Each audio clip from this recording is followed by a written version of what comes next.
तेरी डोली निकाली जाएगी, बिन मोहरत के उठा ली जाएगी।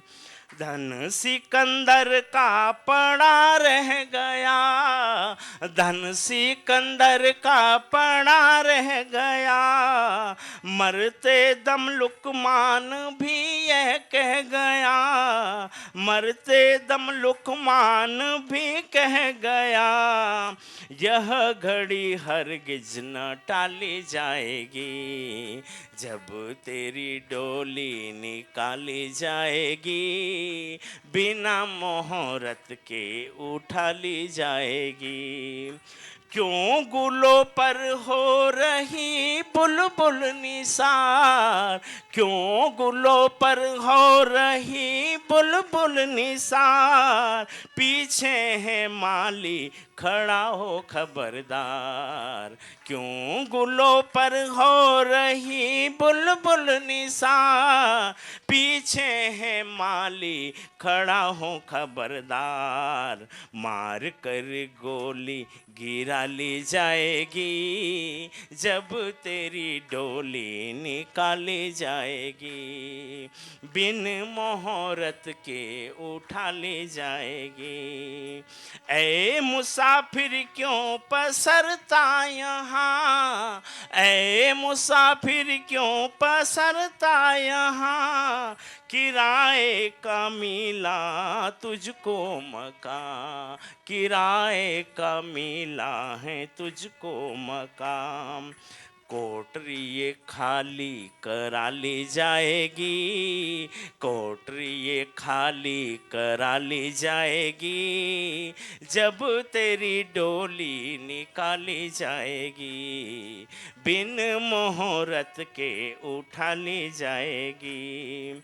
होगा जब परलोक में तेरा हिसाब, कैसे मुकरोगे वहाँ पर जनाब, होगा जब परलोक तेरा हिसाब, कैसे मुकरोगे वहाँ पर जनाब, जब बही तेरी निकाली जाएगी, जब तेरी डोली निकाली जाएगी, बिन मोहरत के उठा ले जाएगी। बोलिए गोपाल कृष्ण भगवान की जय। 17वां जो गुरु दत्तात्रेय जी के हुए वो वेश्या से हुए। 18वां हुआ कुररी पक्षी जिनका त्याग है। कुररी पक्षी, इसके बाद एक बालक का भोलापन। बालक से भी दत्तात्रेय जी ने ज्ञान प्राप्त किया है। बालक का ज्ञान सुखदेव मुनि ने भी वर्णन किया है कि अगर जीवन को पूर्ण रूपेण सदा जीना है तो एक बालक के रूप में ही पूरा पार कर लो, होशियार मत बनो, क्योंकि सारा दुख तो अक्ल आने के बाद ही प्रारंभ होता है। एक बच्चे को डांट दो, वो रो लेगा, थोड़ी देर बाद फिर आपकी गोदी में बैठ जाएगा। उसे ख्याल नहीं है कि मैं रो लिया, मुझे डांट दिया, मार दिया, अब थोड़ी अक्ल आने पर कोई डांट दे, देखें उसके घर ही नहीं जाए मरते जन्म तक, सोच ले मरो जब तक मर जाऊं, उसके यहाँ तो अपमान हो गया, जाऊंगा ही नहीं मैं। क्योंकि ये सारा जो गुण अवगुण का भाव है ये एक उम्र के बाद प्रारंभ होता है। तो बच्चों से क्या सीखा दत्तात्रेय जी ने? भोलापन, कि प्रेम भी किया तो भूल जाता। अगर एक घर का सदस्य बच्चे से प्रेम करे, चॉकलेट दे, बिस्किट दे, उससे लाड़ प्यार करे, और थोड़ी देर में दूसरा प्रेम करे तो उसको भूल जाता है वो। और अगर किसी ने डांट भी दिया तो भी उसके पास चला जाता है। तो बच्चे से क्या सीखा था दत्तात्रेय जी ने? भोलापन। यानी सुखदेव मुनि ने भी यहाँ कहा है कि राजन, इस जीवन में अगर जीना है तो बच्चे बन के ही जी लो। द्वेष ईर्ष्या का आगमन भीतर नहीं होएगा। बालक की अवस्था, किसी ने कुछ कहा भूल जाओ, छोड़ दो।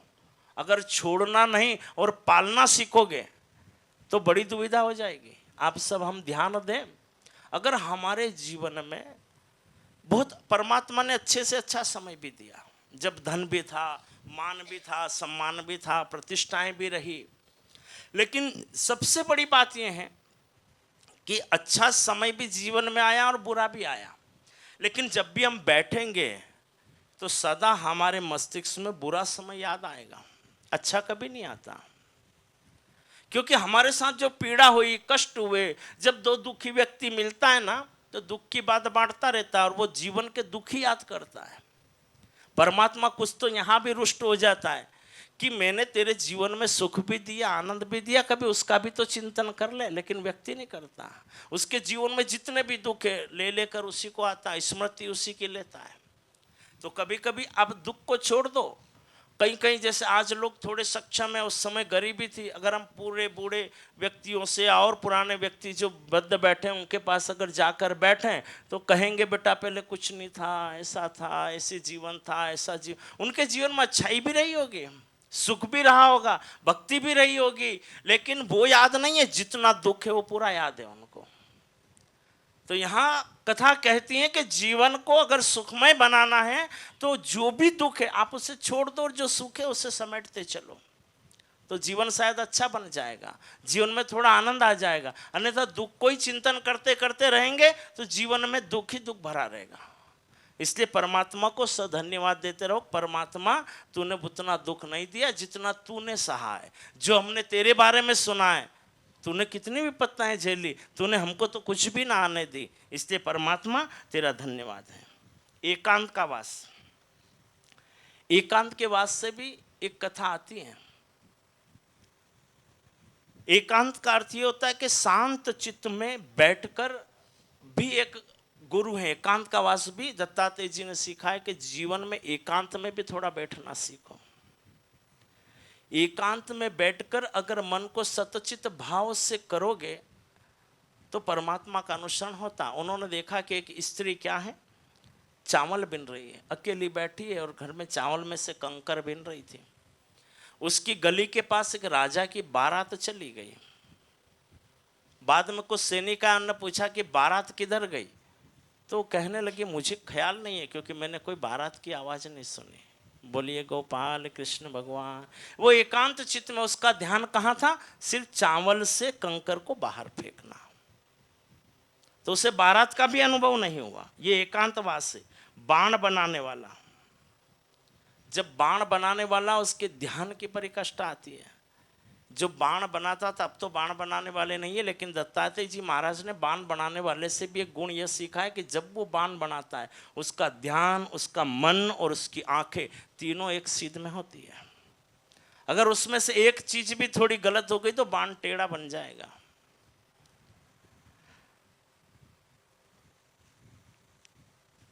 जीवनार्थम रूपाणायम प्रहस्पदम, सर्प की भांति अकेले रहना।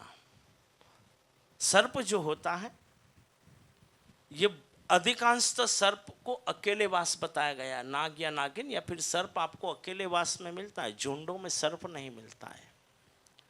इसके बाद मकड़ी से जो उन्होंने सीखा, ये सदृष्ट का संहार सीखा। उन्होंने एक जाल बनाना सीखा मकड़ी से, और उसमें खुद जीव आकर उसके भोजन की व्यवस्थाएं कर देती हैं। यह उन्होंने सीखा है कि ऐसा परमात्मा तत्व रूपी जाल बना ले, नारायण उसमें व्यवस्था कर देगी। कीटक, कीटक एक कीड़ा होता है जो भंवरी, कहीं देखा होगा ऐसा घरों में या कहीं झाड़ों के ऊपर मिट्टी का एक बूंद बन जाता है, उसके भीतर एक कीड़ा होता है। ये कीटक होता है, वो स्वतः एक मिट्टी का ऐसा ढेला का ठेला बना लेता है। तो वो क्या होता है कि जो भ्रामरी होती है, वो कीटक, भ्रामरी जो होती है उससे वो कीटक पकड़ लेता है और उस मिट्टी के भीतर बंद कर देता है अपना बनाए हुए में। वो क्यों उसे कैद करके रखता है कि जो भ्रामरी है वो कैद हो जाती है, वो उड़ने वाली होती है, लेकिन वो बार उस कीटक जब उसे अंदर बंद करता है तो कुछ समय बाद भ्रामरी जो उड़ने वाली थी वो कीटक बन जाती है। सेम कीटक की तरह हो जाता है वो कीड़ा भ्रामरी। इसका कारण यह है कि वो भ्रामरी जो है वो बार बार उस कीटक को देखती रहती है और उसका ध्यान सदा कीटक में होता रहता है।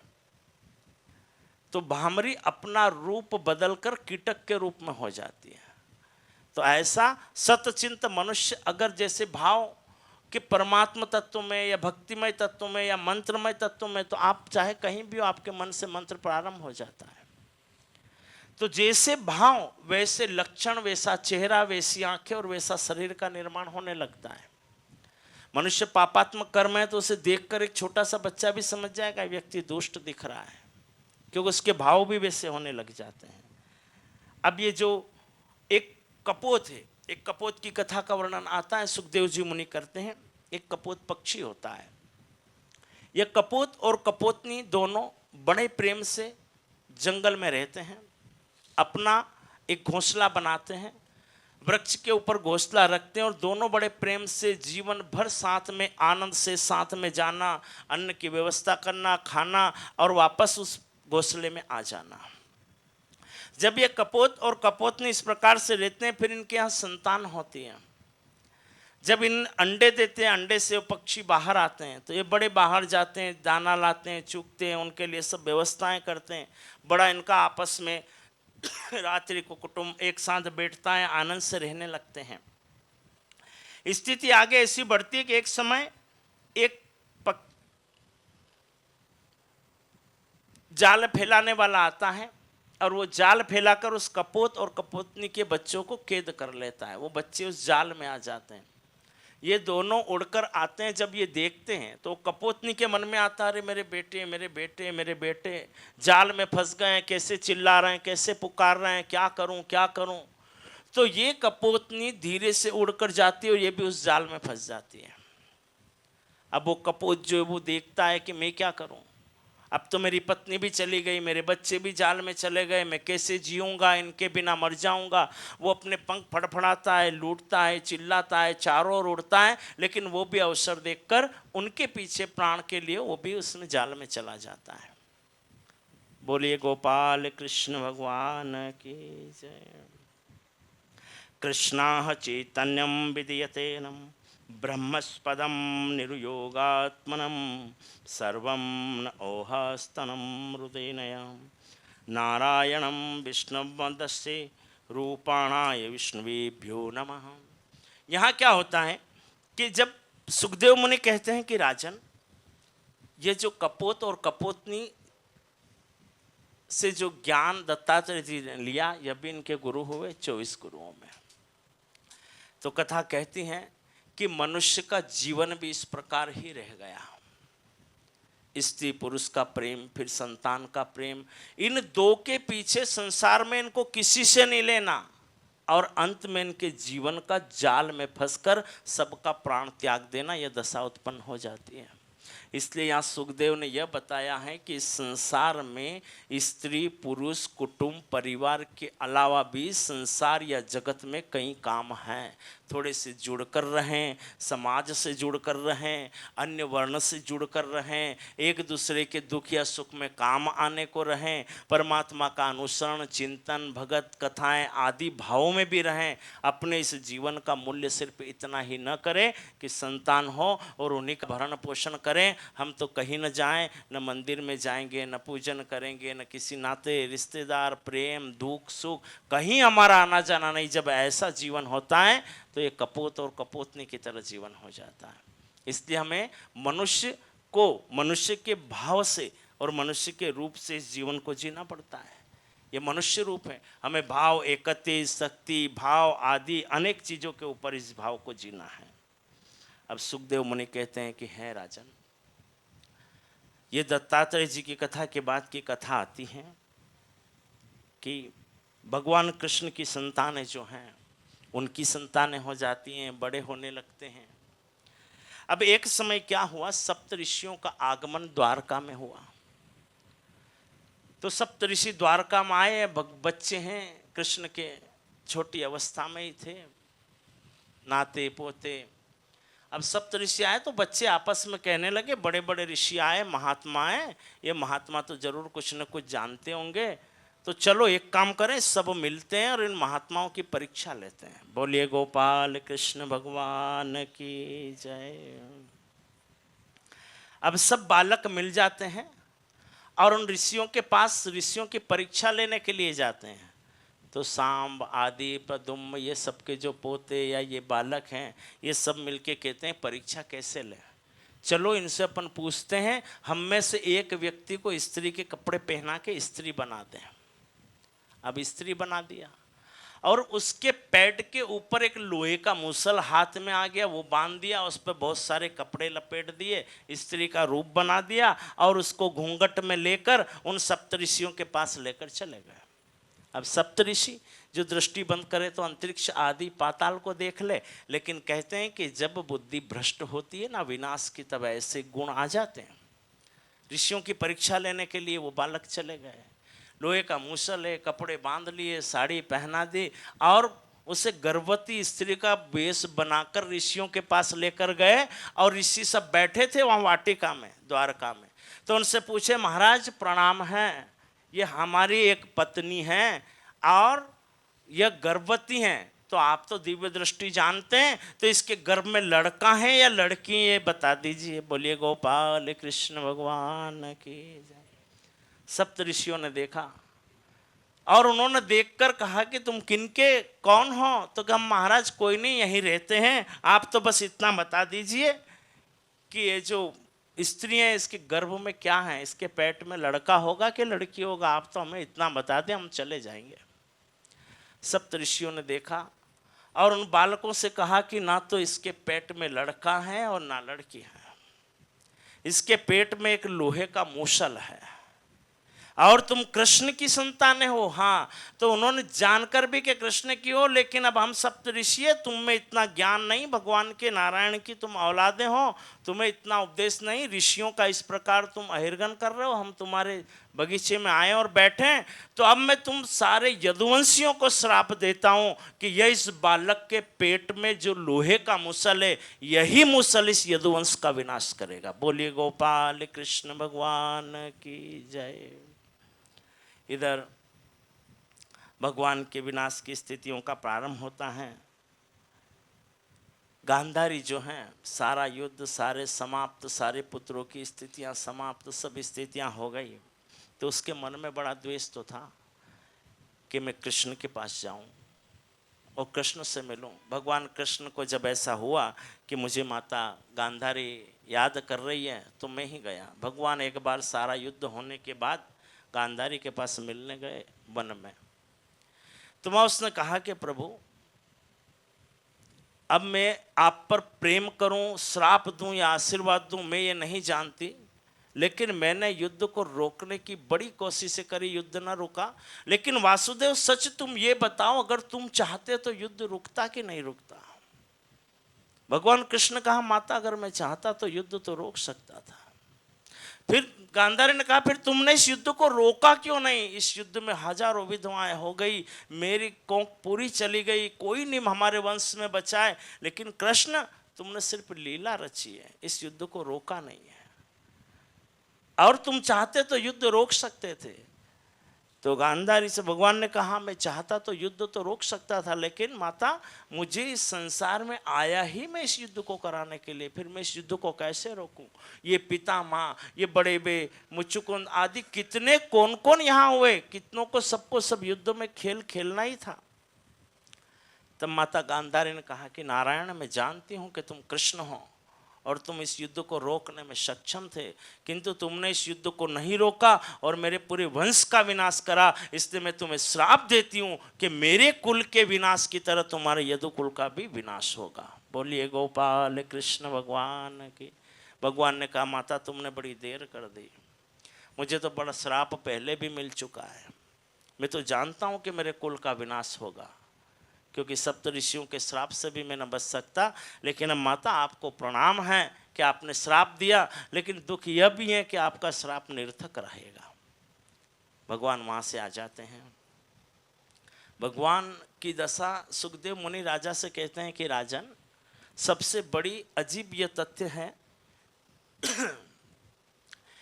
कि ये जो कृष्ण हैं, इनको श्राप मिला कि वंश समाप्त होगा, और जब भगवान बांसुरी बजाकर जितने प्रसन्न थे, उतने भगवान में सुदर्शनता में भी प्रसन्नता थी, और जब भगवान के वंश के विनाश की बात आई तब भी भगवान उतने ही प्रसन्न थे।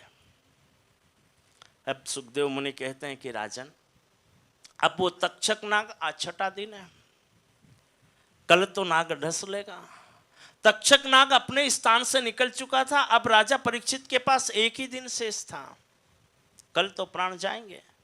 तक्षक नाग निकला हुआ है और वो जो ब्राह्मण है जिसे धन संपत्ता चाहिए थी वो भी राजा के जन्मेजय के यहाँ जाने लगा। राजा परीक्षित का पुत्र है जन्मेजय। जब राजा परीक्षित का पुत्र जन्मेजय के हाथ में सत्ता रही, वो आ रहा है, तक्षक नाग को पता चला कि ये ब्राह्मण है, वो ब्राह्मण के रूप में और तक्षक नाग ने भी ब्राह्मण का रूप बना लिया। दोनों एक ही रास्ते पे राजा जन्मेजय के महल में जा रहे हैं। राजा जन्मेजय ने अपने पिता को बचाने के लिए शीश महल बनाया था कांच का, ताकि कांच पर सांप न चल सके।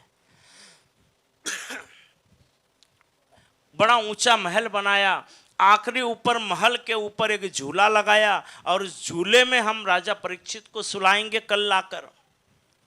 तो इस यहां तक सांप आएगा कैसे? ये सुविधा की गई कि कांच पर सांप चलेगा नहीं, तो कांच का महल बना दिया। और उस महल के चारों ओर बड़े बड़े सर्प के विष उतारने वाले हैं, और वो एक ब्राह्मण आ रहा और तक्षक नाग भी आ रहा है। अब वो ब्राह्मण, वो तक्षक नाग ब्राह्मण से पूछता है कि ब्राह्मण देवता तुम कहाँ जा रहे हो? वो ब्राह्मण ने कहा कि मैं तो जा रहा हूँ, राजा जन्मेजय ने मुझे बुलाया है, राजा परीक्षित को कल तक्षक आएगा और काटने वाला है, तो मैं तो बचा लूँगा राजा को और मुझे धन मिल जाएगा, क्योंकि मुझे इस वक्त धन की आवश्यकता है।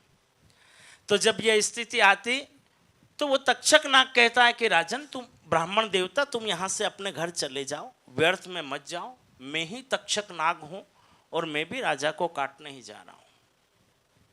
उस ब्राह्मण ने कहा कि नहीं, तुम भी अपने जाइए और मैं भी जा रहा हूँ।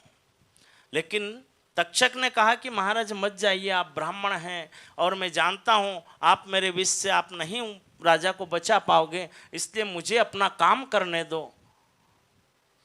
ब्राह्मण ने इनकार कर दिया कि नहीं। फिर तक्षक नाग ने ब्राह्मण को रोका और एक हरा भरा पूरा वृक्ष खड़ा था। तो तक्षक नाग रूपी जो ब्राह्मण के वेश में आया था उसने तेज फूंक मारी और वो जो वृक्ष था वो पूरा जलकर राख हो गया। बोलिए गोपाल कृष्ण भगवान की। अब जो ब्राह्मण देवता थे उनने अपने कमंडल से जल लिया, मंत्र पढ़ा और जैसे उस राख पर छिटका वो वापस हरा भरा वृक्ष हो गया। बोलिए श्री कृष्ण भगवान की जय। अब तक्षक नाग घबराया कि मेरे काटने पर राजा अगर जलकर भी भस्म हो गए परीक्षित, तब भी ये ब्राह्मण तो उसे जिंदा कर देगा, और ऋषि के श्राप का क्या होगा कि 7 दिन में। लेकिन करें। फिर उस तक्षक नाग ने उस ब्राह्मण से कहा कि ब्राह्मण देवता, ऋषियों का श्राप है, कलयुग का आगमन हो गया है और कलयुग अभी संसार में रहेगा, ये भी सब नारायण की लीला है, भगवान चाहते हैं, इसलिए कलयुग को आने दो और राजा परीक्षित को मुझे डस लेने दो, क्योंकि राजा परीक्षित इस संसार से चला जाएगा तो कलयुग अपना विस्तार धीरे धीरे धीरे धीरे फैलाएगा। राजा ने स्थान तो दे ही दिए हैं, उन स्थानों पर तो कलयुग रहेगा ही, लेकिन अपने भाव और प्रभावों को इस संसार में फैलाना ये भी तो भगवान की लीला का ही भाग है। सुखदेव मुनि कहते हैं कि हमारे जीवन में जो सुख है और दुख है, प्रेम है, आनंद है, रस है, संतान है, संतान नहीं है, सुख है, गरीबी है, दुख है, जितना भी जीवन का भाव है ना, ये सब नारायण की कृपा से ही होता है। और जैसा भी मिलता है दुखी मत रो, आनंद में रो। व्यक्ति है, कोई अगर सुखी है तो कोई कभी व्यक्ति इसलिए दुखी है कि वो सुखी है। ऐसे दुख के कारण कहीं से भी हम सोच लेते हैं। तो ऐसे भाव में वो ब्राह्मण मन में विचार करने लगा, तो तक्षक नाग ने ब्राह्मण को समझाया और तक्षक नाग ने जितना राजा जन्मेजय से उसे आशा थी धन की, उतना धन तक्षक नाग ने उस ब्राह्मण को दे दिया और वहीं से उसे अपने घर विदा कर दिया। बोलिए गोपाल कृष्ण भगवान की। भजले श्री श्याम कन्हैया को, भजले श्री श्याम कन्हैया को, वो ही पार करे तेरी नैया को। भजले श्री श्याम कन्हैया को, वो ही पार करे तेरी नैया को। भजले श्री श्याम कन्हैया कन्हैया को, वो ही प्यार करे तेरी नैया को। वो सच्चा प्रीतम है प्यारा, सारी दुनिया का रखवारा। वो सच्चा प्रीतम है प्यारा, सारी दुनिया का रखवारा। सारे बिगड़े काम बनैया को, भजले श्री श्याम कन्हैया को। मीरा को विष अमृत की ना, कर्मा का खिचड़ा खा लेना। मीरा का विष अमृत की ना, कर्मा का खिचड़ा खा लेना।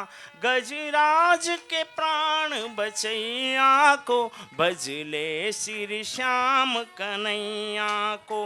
वो हारे हुए का साथी है, जीवन का सच्चा साथी है। वो हारे हुए का साथी है, जीवन का सच्चा साथी है। अपना ले चीर बड़ैया को, भजले श्री श्याम कन्हैया को। वो ही पार करे तेरी नैया को। भवसागर पार उसे करता, श्रद्धा से जो सुमिरन करता।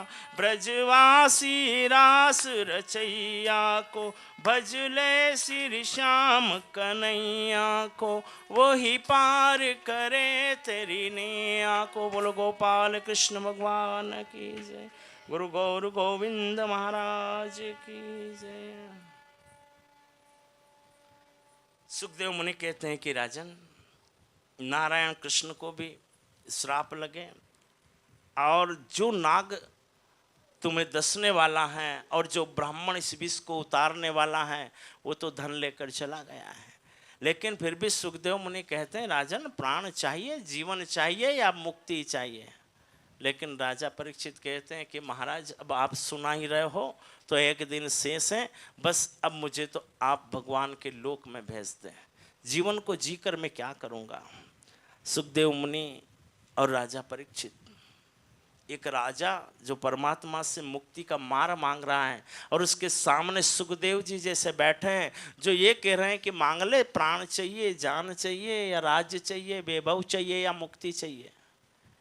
क्योंकि कथा जब प्रारंभ होती हैं तो कथा का भाग आता है कि जब ये कथा प्रारंभ होती है तब देवता आ जाते हैं इस कथा को लेने के लिए, और बदले में अमृत देते हैं। लेकिन यहाँ सुखदेव ने, ऋषियों ने सोचा कि अमृत हम यहाँ आज बैठे हैं उतनों को दे देंगे, लेकिन कथा तो चली जाएगी कलयुग से। अगर कथा नहीं रहेगी तो आगे क्या होगा? भगवान का तो कोई अस्तित्व ही नहीं होगा। कौन जानेगा, कौन समझेगा क्या लीलाएं रही, क्या नहीं रही। इसलिए अमृत को वापस कर दिया, और इस मनुष्य जन कल्याण के लिए, हमारे सांसारिक जीवन के लिए, हमारी जीवात्माओं के कल्याण के लिए इस भगवत को संसार में रखा गया था। अब आगे कथा कहती है, अनेक भाव हैं, भेद के भाव हैं, शुद्धि के भाव हैं, प्रेम के भाव हैं, तत्परताओं के भाव हैं। एक कथा आती है कि भगवान कृष्ण एक समय अपने महल में बैठे हुए, सब 8 रानियां उनके आसपास हैं, और भगवान बीमार हो गए, रोग हो गया कान्हा को। महल में बड़ी हलचल मची, महल में बड़ी हलचल मची कि कान्हा को पीड़ा है, कान्हा को रोग हो रहा है, कान्हा बीमार है, कान्हा के पेट में बड़ा दर्द हो रहा है, वेदों को बुलाया जाए। अब द्वारका में हलचल मची, रानियां बैठी हुई है। वेद आए, नारद जी वेद बनकर, ये भगवान की एक लीला का भाग है कृष्ण की। तो नारद जी आए वेद बनकर, और कृष्ण की नाड़ी देखी, नाड़ी तो चल रही है, पेट में बड़ी तकलीफ है। अब रानियां बैठी थी, रानियों से कहा कि भगवान के प्रति जिसका अधिक प्रेम है, और जो अपने चरण की माटी इस कान्हा के पेट पर लगा दे, तो कान्हा ठीक हो सकते हैं। रानियों ने कहा कि ठीक है महाराज, हम लगा दें। लेकिन उसी समय नारद जी ने वेद रूप में कहा कि ये ध्यान रखना कि अगर तुम्हारे पाँव की माटी नारायण पे लगी तो कई नरक भोगना पड़ेंगे। सब पीछे हट गई, डर गई, नहीं नहीं हमें नरक नहीं भोगना, और कोई इलाज हो तो देखो। वेद जी ने कहा नहीं, कृष्ण का एक ही इलाज है कि जो इनसे प्रेम करता है वो अपने पाँव की माटी इन पर लगा दे, फिर उसे नरक भोगना है, भगवान ठीक हो जाएंगे। कहा नहीं, क्योंकि एक समय इन रानियों ने भगवान से पूछा था कि भगवान हम आपसे इतना प्रेम करते हैं कि ब्रज की गोपियां आपसे प्रेम करती है। तो भगवान ने उसी का उत्तर देने के लिए किया, फिर नारद जी से कहा कि जाओ अंकुर जी आदि को लेकर तुम ब्रज में भेज दो, वृंदावन जाएंगे और वहां भी जाकर मांग लो, भगवान से तो वो भी प्रेम करती है। सब रानियां बैठ गई कि हम तो नरक नहीं जाएंगे। जब वहां गोपियां जो थी ब्रज में, वो वहां अंकुर जी गए, नारद जी गए और उनसे कहा कि तुम थोड़ी सी माटी दे दो, द्वारकाधीश के पेट में बड़ी तकलीफ है और जब तक तुम्हारे पाँव की माटी द्वारकाधीश पर न लगे वो ठीक नहीं होंगे।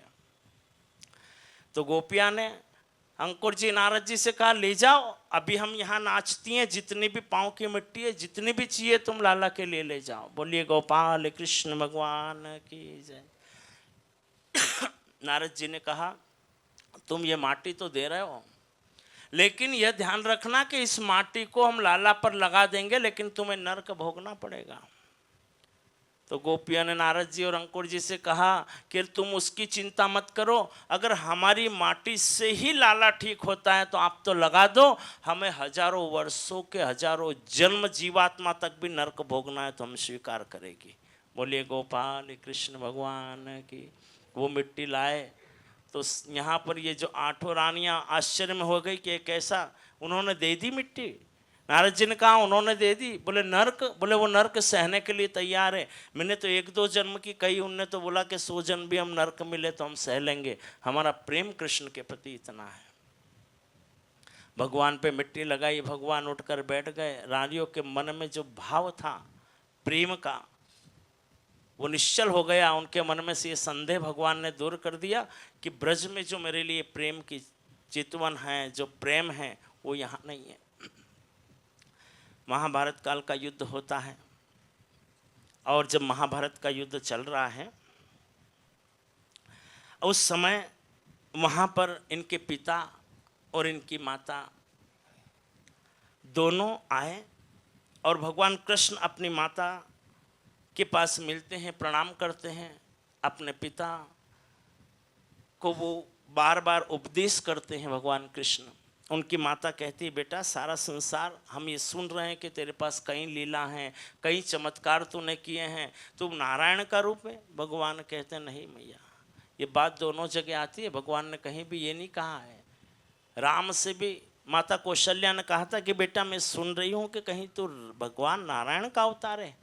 तो माता से भगवान ने कहा कि नहीं माँ, अब न कहियो, मैं तेरा पुत्र हूँ, तू मुझे नारायण मत मान।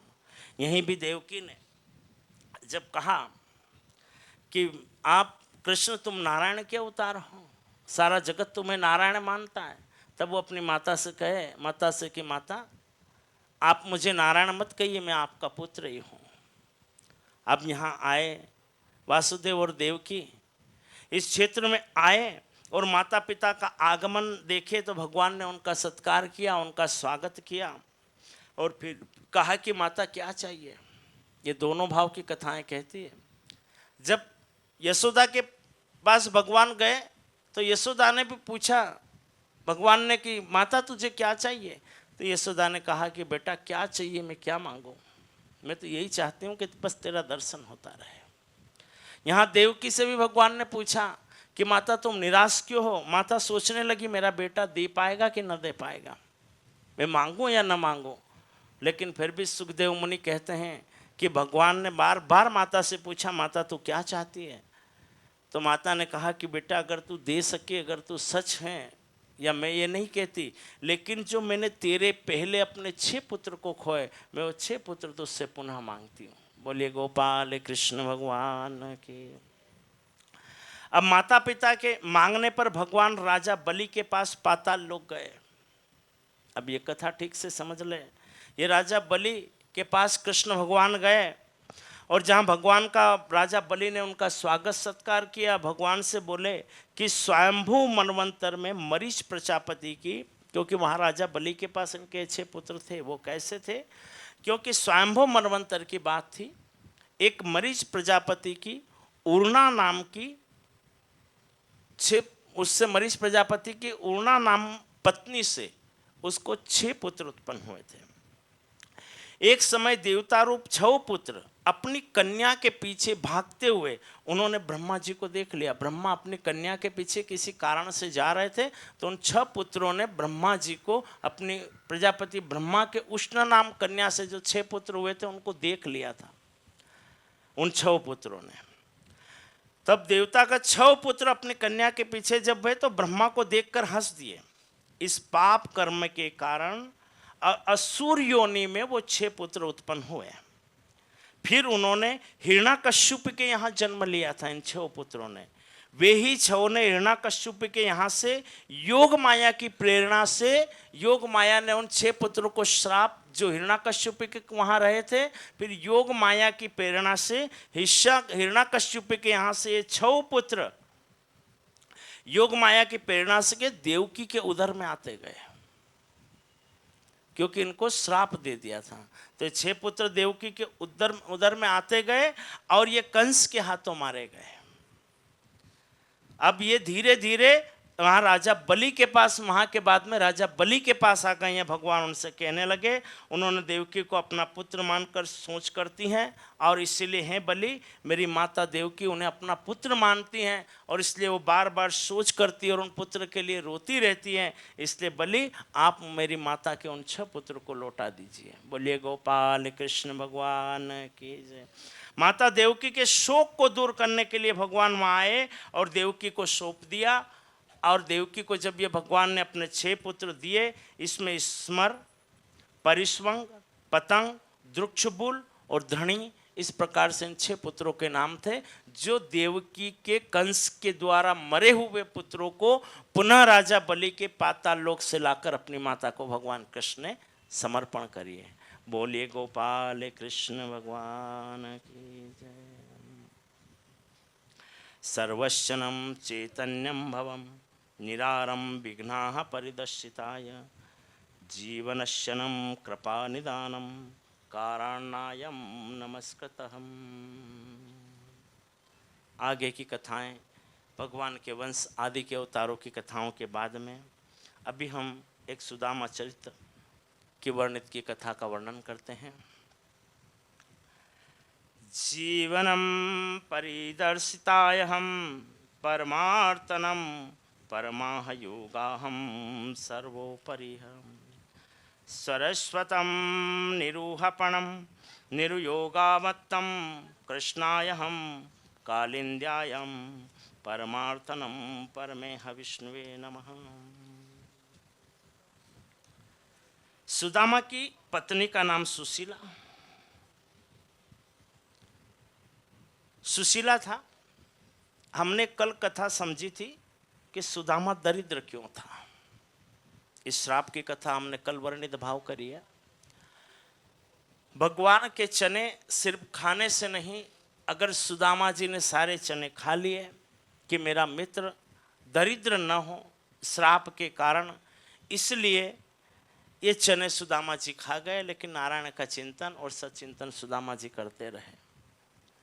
सुदामा जी की दशा श्रीमद् भगवत में एक ऐसी दयनीय दशा का वर्णन भाव आता है जो सुखदेव मुनि कर रहे हैं कि बिल्कुल अन्न नहीं खाने को, अगर कहीं से लाए तो समाप्त हो जाए। और ज्ञान कितना कृष्ण के साथ पढ़ाई, और कृष्ण इतने बड़े सेना, इतने बड़े राज्यों के अधिपति, जिनके बिना कोई यज्ञ नहीं हो, जिस समय किसी का साहस नहीं, छोटे मोटे व्यक्ति राजा तो उनका नाम सुन ले तो डर जाते हैं कि उनसे कौन लड़ाई ले। अब उनका मित्र सांदीपनि ऋषि के आश्रम में पड़ा हुआ 64 दिन भगवान के साथ रहा। तो सुदामा के ज्ञान की कथा भी कुछ ऋषियों ने कही है कि सुदामा छोटा मोटा ज्ञानी नहीं था। वो कई राजाओं का सलाहकार बन सकता था, और कई राजा सुदामा जी के पास जाते थे कि हमारे राज्य को सुव्यवस्थित चलाने का ज्ञान दीजिए, आप राज्य के अधिपति बन जाइए, सलाहकार बन जाइए। लेकिन सुदामा ने यह सोचा कि अगर मैं तुम्हारा सलाहकार बनूंगा, मेरा घर परिवार तो चलेगा, लेकिन मुझसे मेरा नारायण नहीं मिल पाएगा। उन्होंने भी ये ज्ञान ले रखा था, नहीं तो उन्हें भी नौकरी मिल जाती। आज हम जो बच्चों को सिखा रहे हैं ना, सिर्फ बेटा पैसा कैसे कमाना, कितना बड़ा पैकेज। आज हम बेटी भी देंगे तो बेटी किसी बेटे को थोड़ी देते, पैकेज को देते हैं।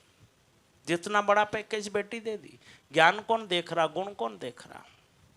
लेकिन यहां सुदामा की जो स्थिति है, उनके पास बड़े बड़े पैकेज आ रहे थे, लेकिन उनने नहीं लिया। और ऐसा न लेने का कारण भी था कि उनकी जो पत्नी थी, जिसका नाम ही सुशीला था।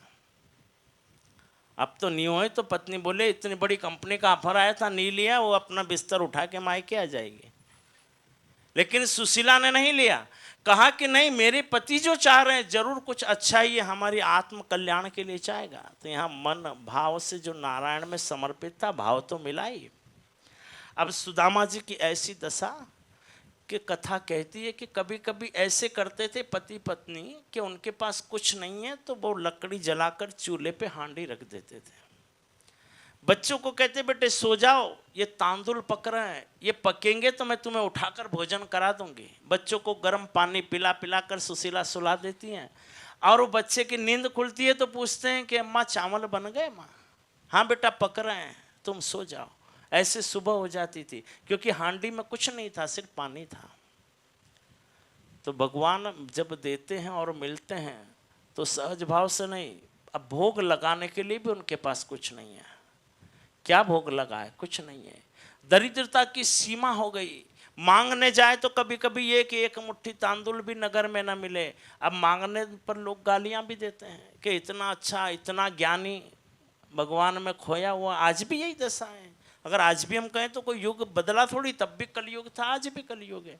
आज अगर कोई आदमी को अच्छा पैकेज मिले और वो संन्यास ले ले तो लोग पागल ही तो कहेंगे कि इतनी अच्छी नौकरी लग रही थी, छोड़ छाड़ के ना वहाँ वृंदावन चला गया, हरिद्वार चला गया, तो पागल ही कहेंगे।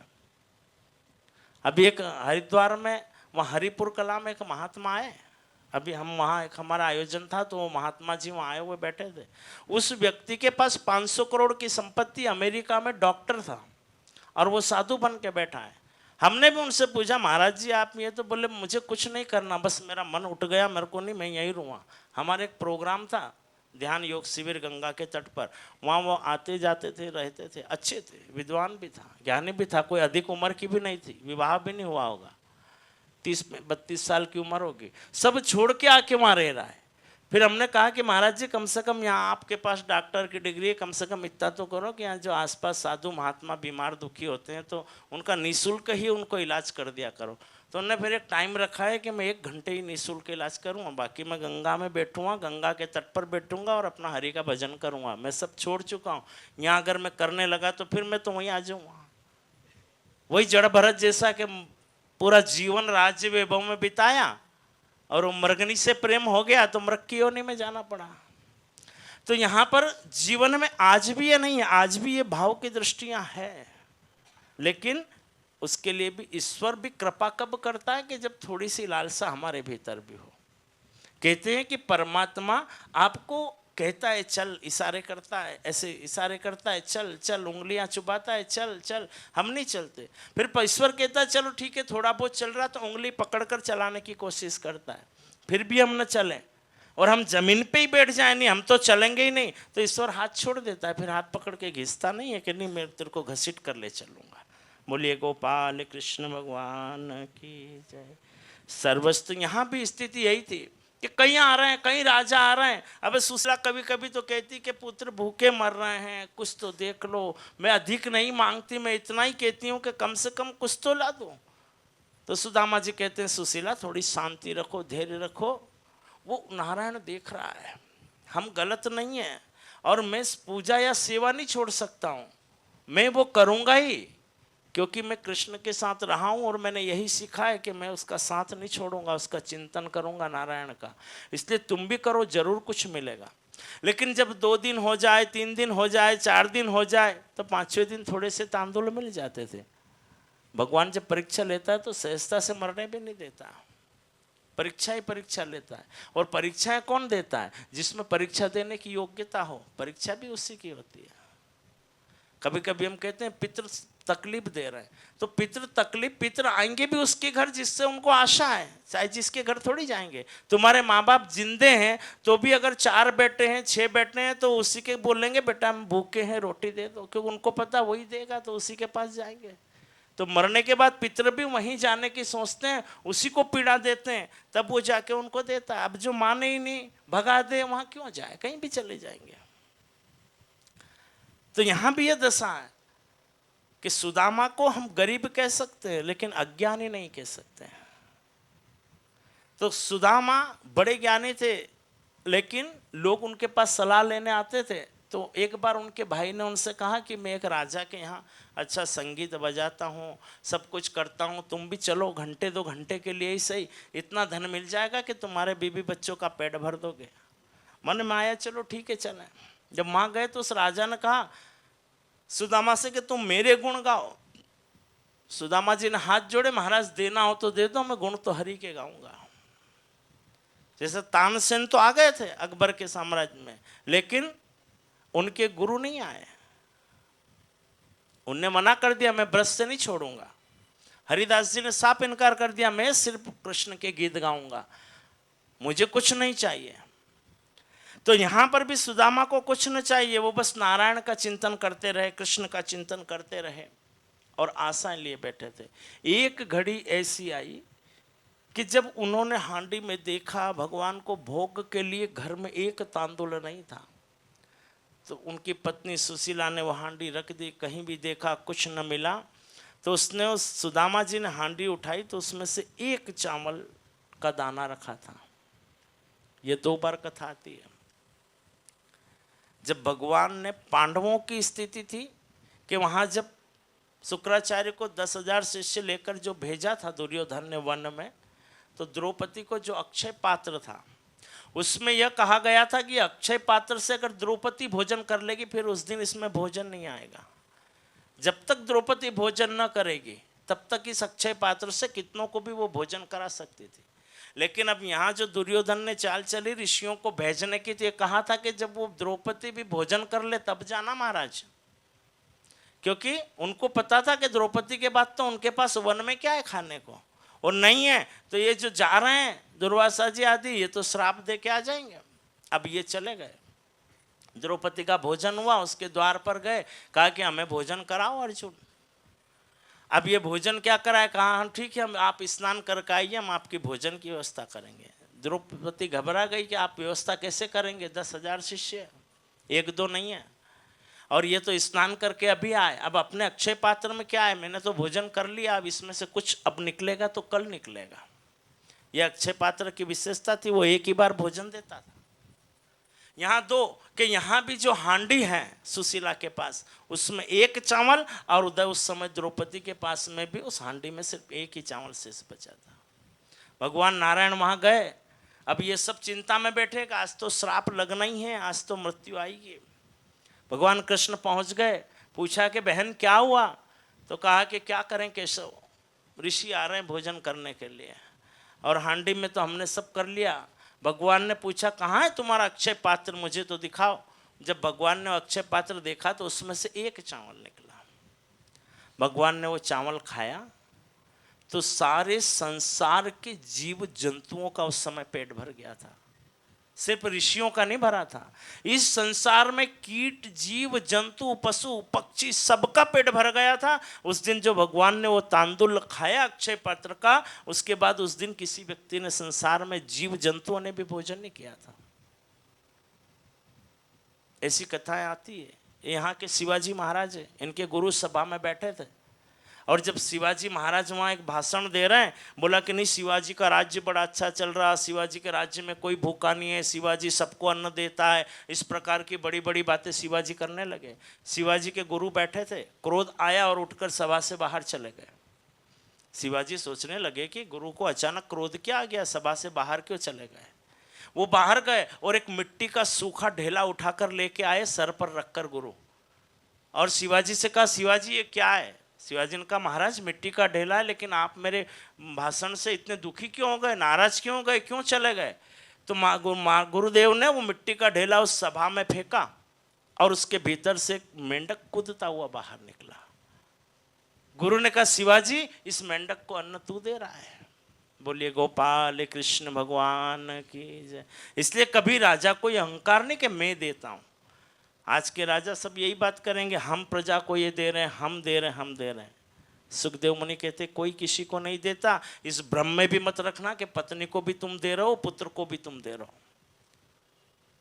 सुखदेव मुनि ने पूर्व भी कहा किसके भाग्य से तुम खा रहे हो, पहले ये सोच लो। तो यहां भी जब सुशीला के पास कुछ नहीं, सुदामा जी ने वो एक चावल लिया और उस एक चावल में से सुदामा जी ने रखा, एक पत्ता लिया, उस पत्ते पर उस चावल का भोग नारायण को लगाया। द्वारका में बैठे हुए कृष्ण ने उस चावल को खा लिया। उस दिन भी पूरा संसार तृप्त हो गया था। बोलिए गोपाल कृष्ण भगवान की। किसी को भूख नहीं।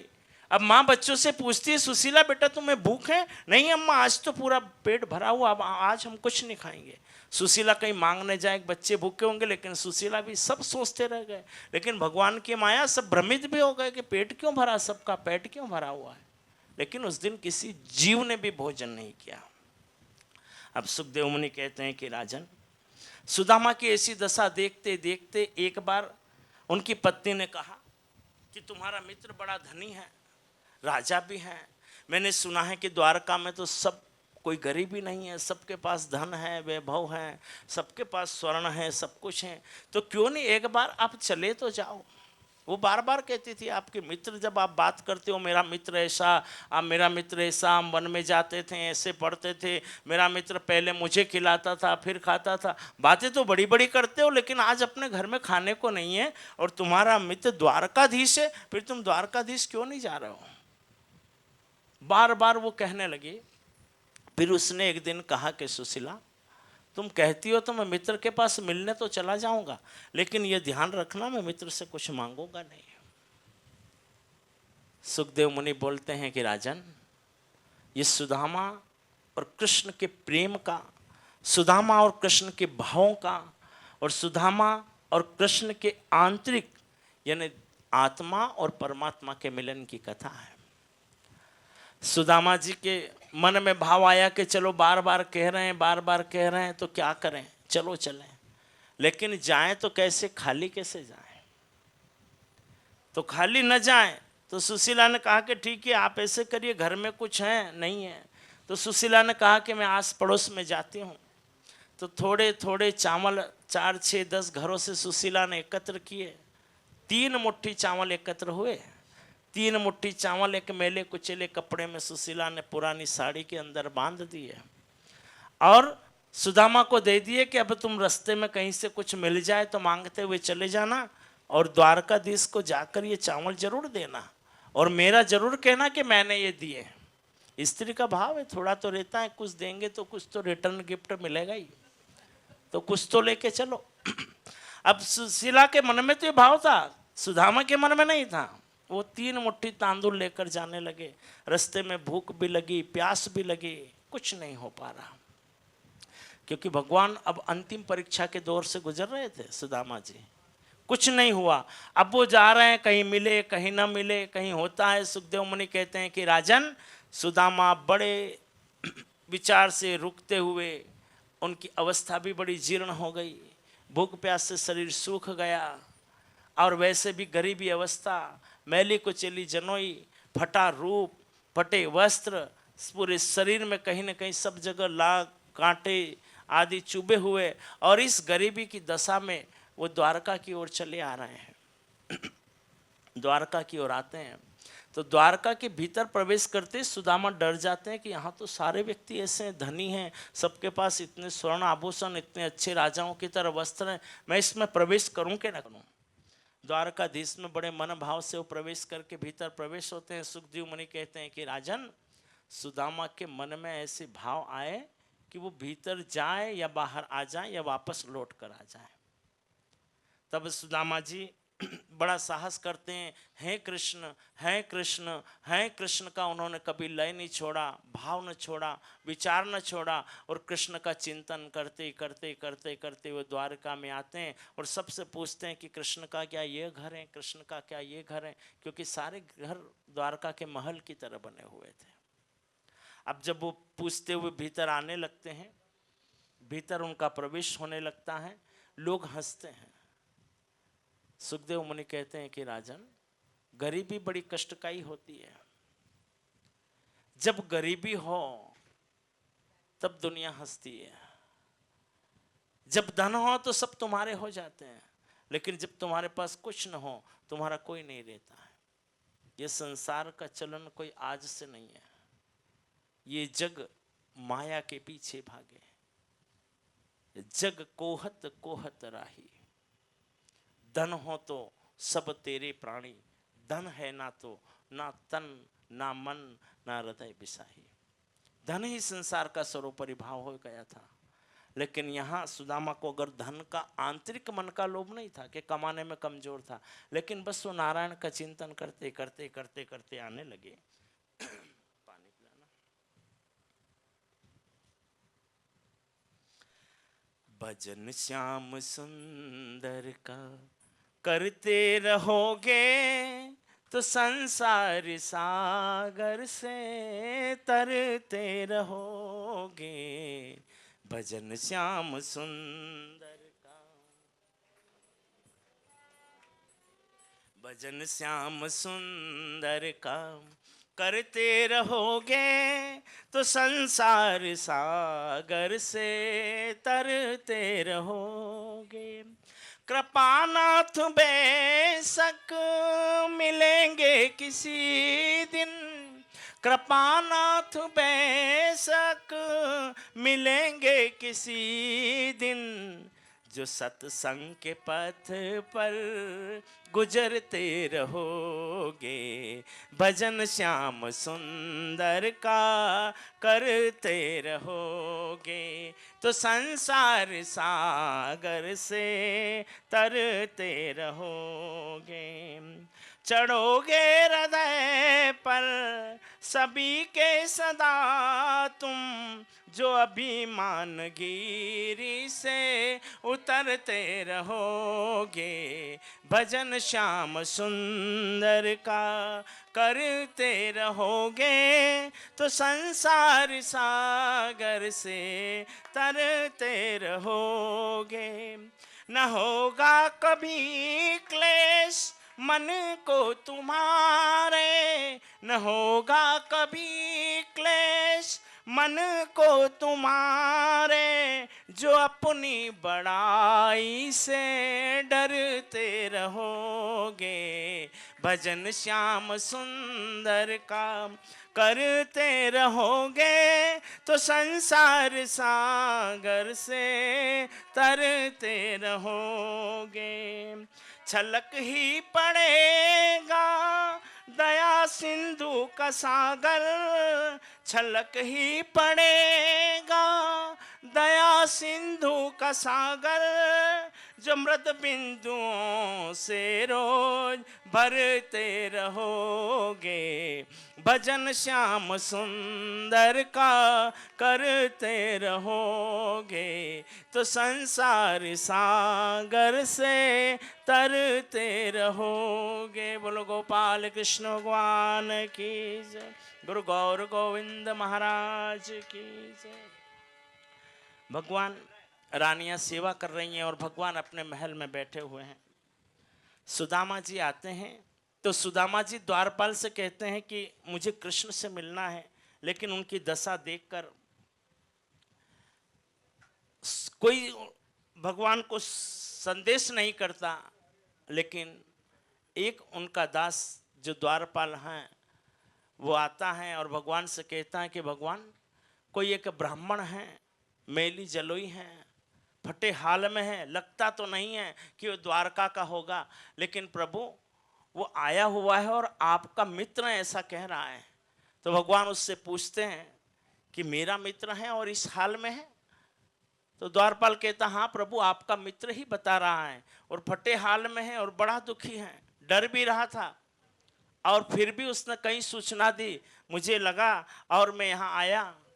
तो प्रभु पूछते हैं, रानियां उनके पास बैठी हुई है, रुक्मणी वगैरह सब, सत्यभामा, लेकिन जैसे ही वो कहते हैं कि भगवान से द्वारपाल कहता है, तो भगवान को कहता है कि भगवान के कौन है, तो कहते हैं सुदामा है। तो सुदामा का नाम भगवान ने पूरा न सुना, और वो भगवान अपने जिस आसन पर बैठते हैं, अपने चरण पादों का जो उन्होंने पहने हैं, रुक्मणी उनकी सेवा कर रही हैं, भगवान उस सेवा को छोड़कर और अपने चरणों का ध्यान न करके, अपने पीतांबरों का ध्यान न करते हुए, भगवान को जैसे एक द्वारपाल आता है और कहता है कि प्रभु, ना चाहते हुए अपने बचपन के मित्र किसी से मिलने चला। द्वारकाधीश के भवन के अंदर जाने का प्रयास किया तो द्वारपालों ने रोका। किधर जाता है? सुदामा ने प्रार्थना की, ए द्वारपालो,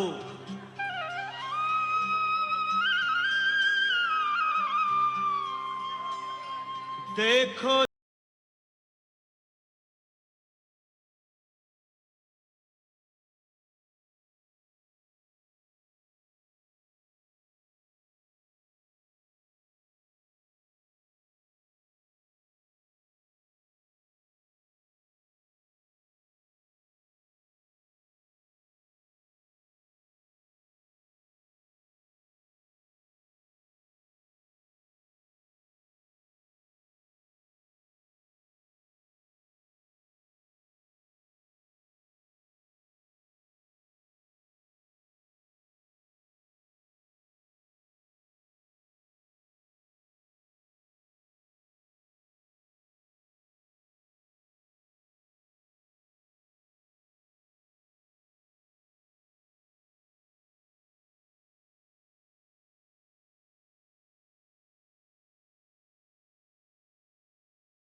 चरण धोए, सब रानियां देखने लगी कि ऐसा कौन सा मित्र है, हमने कभी देखा नहीं कि भगवान इतने उसके नाम से भगने लगे। ऐसे गए दौड़कर, किसी को नहीं पूछा, उसे लेकर आए, अपने आसन से उठकर अपने आसन पर बिठा दिया और उसकी दशा देखकर करुणानिधि हमने कृष्ण को पहली बार, जहां भी भागवत में वर्णन आता, कृष्ण का अंतिम, उनका कुल, उनका वंश सब विनाश हो गया, उनको वहां तक के पूरे वंश के श्राप की बात भी आई, तब भी भगवान के आंख से आंसू नहीं गिरा था। लेकिन जब सुदामा के हाल नारायण ने देखे तो भगवान की आंख से आंसू गिरे थे, और इतने गिरे थे कि सुखदेव मुनि कहते हैं कि उन्हें पानी परात को हाथ छुओ नहीं, नैनन के जल से पग धोए।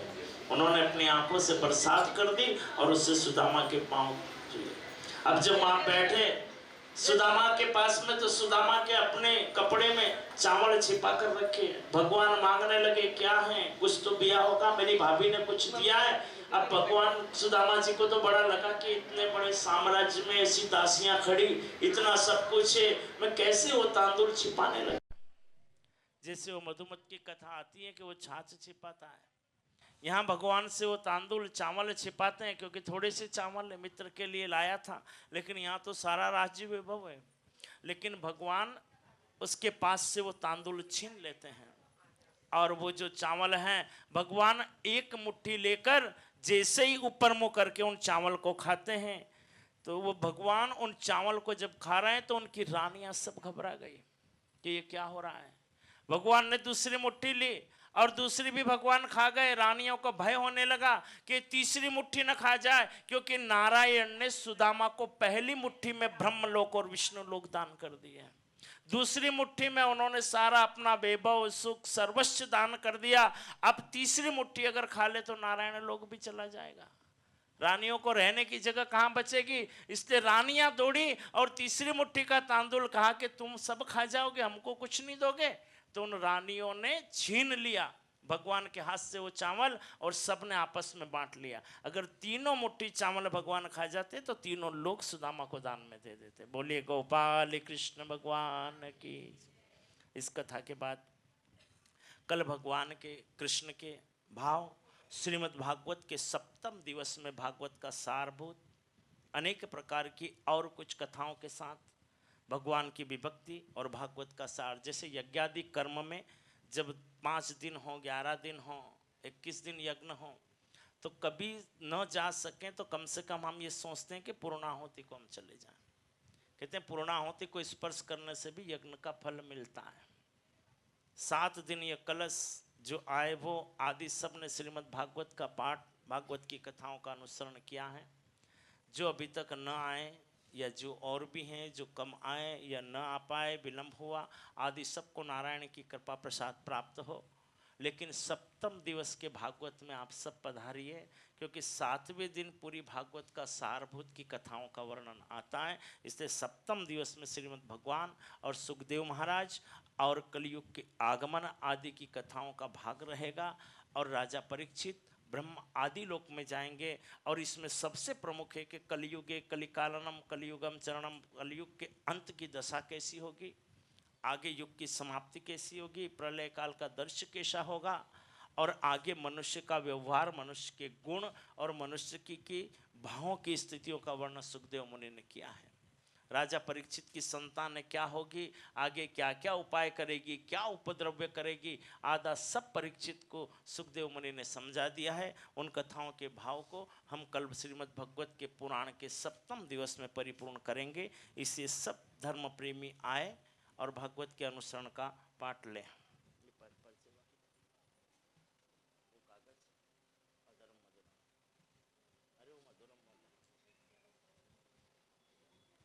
हाँ दे दो ना। आज श्रीमद् भागवत का छठा दिन है। कृष्ण और सुदामा के मिलन की कथा। कथाएं तो अनंत है, प्रेममय है, आनंदमय है। बस आप भगवान की प्रेरणा से उनका रस लेते रहें।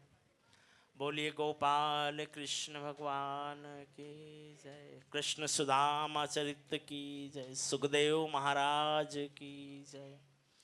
अधरम मधुरम वदनम मधुरम नयनं मधुरं हंसितं मधुरं हृदयं मधुरं गमनं मधुरं मधुराधिपतेरखिलं मधुरम् अधरं मधुरं वदनं मधुरं नयनं मधुरं हंसितं मधुरं हृदयं मधुरं गमनं मधुरं मधुराधिपतेरखिलं मधुरं वचनं मधुरं चरितं मधुरं वचनं मधुरं बलितं मधुरं चलितं मधुरं भ्रमितं मधुरं मधुराधिपतेरखिलं मधुरम् अधरं मधुरं वदनं मधुरं नयनं मधुरं हंसितं मधुरं हृदयं मधुरं गमनं मधुरं मधुराधिपतेरखिलं मधुरं वेणु मधुरो रेणु मधुरो पाणी मधुरो पादो मधुरो नृत्यं मधुरं संख्यं मधुरं मधुराधिपतेरखिलं मधुरम् अधरं मधुरं वदनं मधुरं नयनं मधुरं हंसितं मधुरं हृदयं मधुरं गमनं मधुरं मधुराधिपतेरखिलं मधुरं नेतं मधुरं पीतं मधुरं मुक्तं मधुरं सूक्तं मधुरं रूपं मधुरं तिलकं मधुरं मधुराधिपतेरखिलं मधुरम् अधरं मधुरं वदनं मधुरं नयनं मधुरं हंसितं मधुरं हृदयं मधुरं गमनं मधुरं मधुराधिपतेरखिलं मधुरं। बोलो गोपाल कृष्ण भगवान की।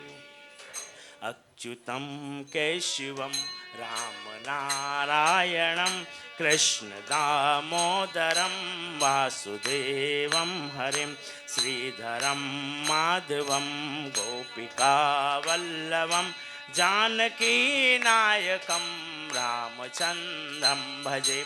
अच्युतं केशवं रामनारायणं कृष्ण दामोदरं वासुदेवं हरि श्रीधरं माधवं गोपिकावल्लभं जानकीनायकं रामचन्द्रं भजे।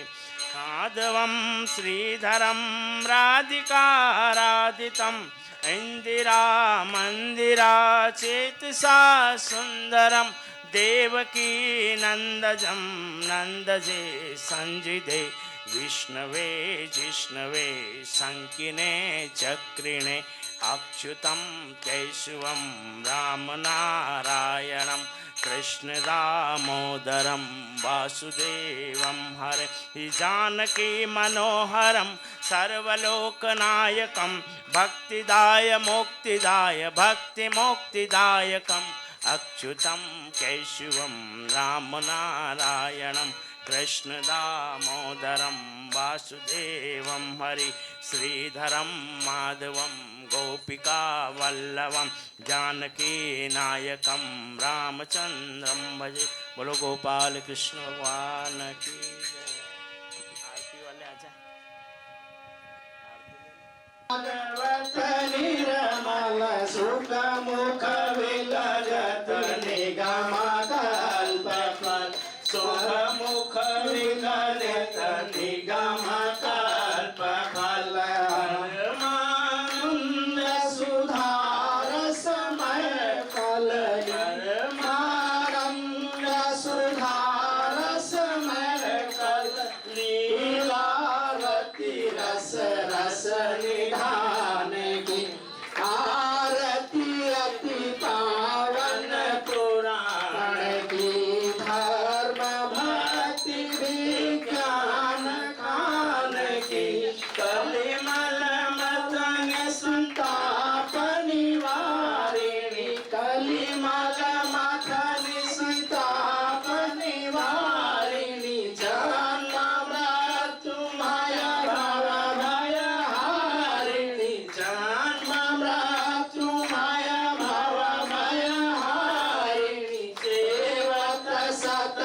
सकल सुख का